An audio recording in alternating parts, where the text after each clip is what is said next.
how to say thank you. One of the most important things you will say in English is thank you. Don't be shy. Don't be shy.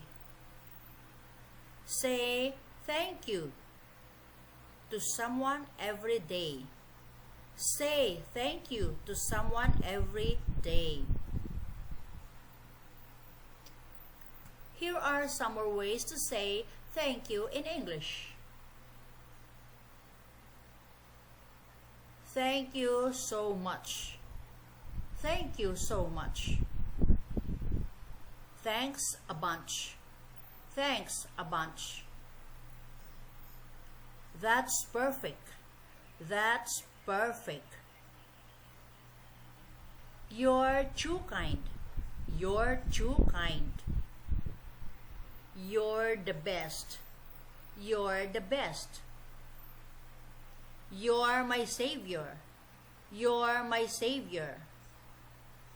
You're an angel. You're an angel. What would I do without you? What would I do without you? I owe you one. I owe you one. I don't know what to say. Use if thank you seems too small. I don't know what to say. Use if thank you seems too small. Thank you is not enough. Thank you is not enough. I really appreciate this. Or I really appreciate what you've done. I really appreciate this. Or I really appreciate what you've done. I can't thank you enough. I can't thank you enough.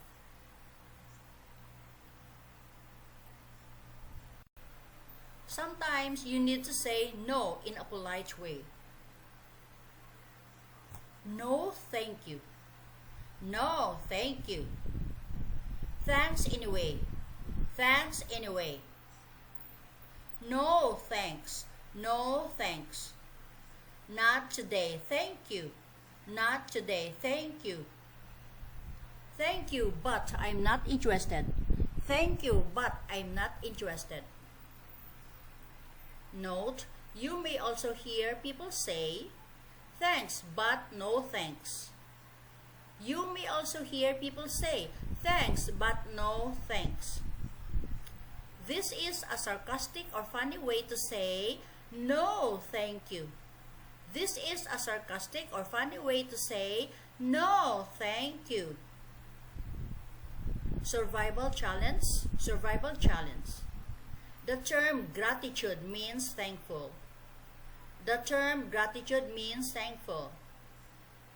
A good way to practice English daily is to make a gratitude list at the beginning or end of each day. A good way to practice English daily is to make a gratitude list at the beginning or end of each day. What are you thankful for today? What are you thankful for today? So this video ends here about how to say thank you. Thanks for watching.